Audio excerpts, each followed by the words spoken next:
Okay, but time then to talk markets, and in fact today we decided to put the spotlight on how you should be positioning your trades as we prepare for 2014. A very special guest joins in this evening. Parag Parikh, who is the chairman of Parag Parikh Financial Advisory Services, is here with us as well.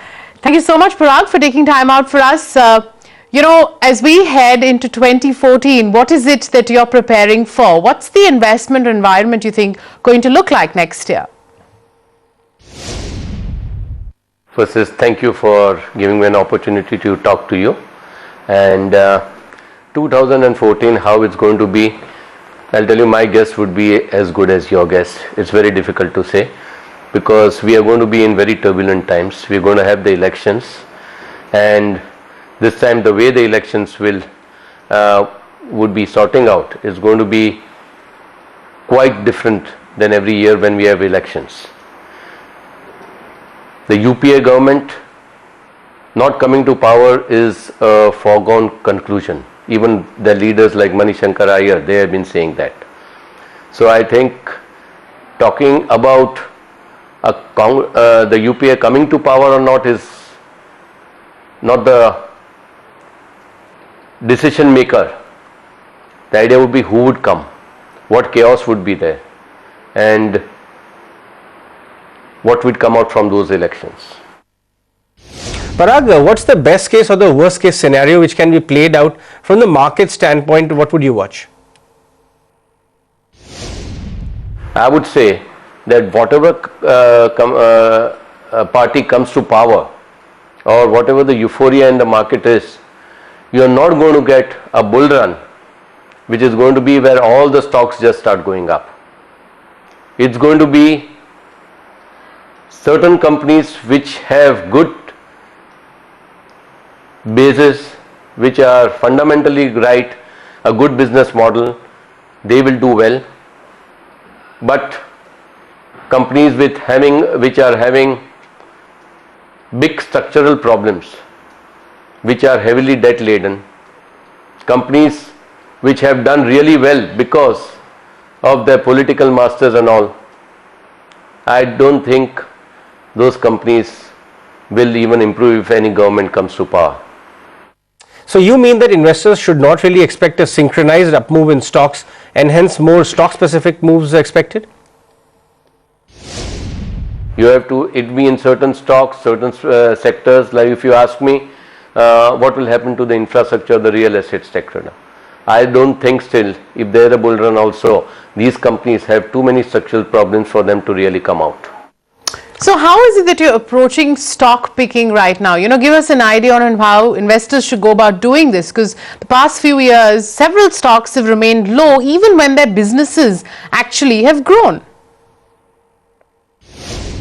When we invest, we look at businesses, we invest in businesses, and businesses which are run by credible management, businesses which have a good moat around them like patents, distribution network, brands, businesses which require least amount of capital, which require least amount of debt, which has a pricing power, and above all, if they are available at right valuations. I think this is the way we look at businesses.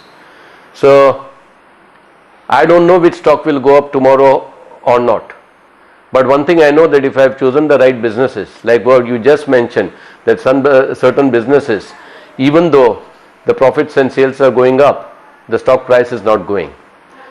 Really looking at the stock price misleads you, because the markets where the stock is listed is made up of irrational people, and the markets are always inefficient in the short run, and it is because of the varying sentiments of the investors.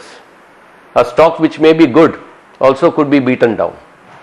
As we saw in this last 6 months, the way the markets have been going down and going up is nothing to do with the working of the company. It's only got to do with the basic sentiments of the people. Sometimes they are in good sentiments, sometimes it's bearish.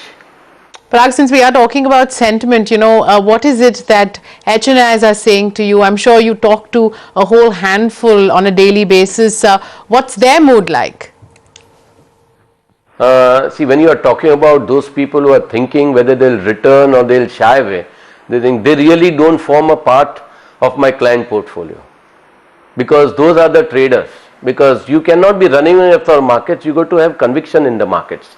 So out of the full population, we have certain clients, or we have taken those clients who believe in the long-term approach to investing, And on the contrary, when the markets are down and all, we get more excited because good valuations are available for investments. Right. Parag, so according to you, which are the sectors and themes one should, stay away from and are a complete avoid as per you? As I told you, infrastructure, they require huge amounts of capital. They are dependent upon the government's sanctions and all. And real estate.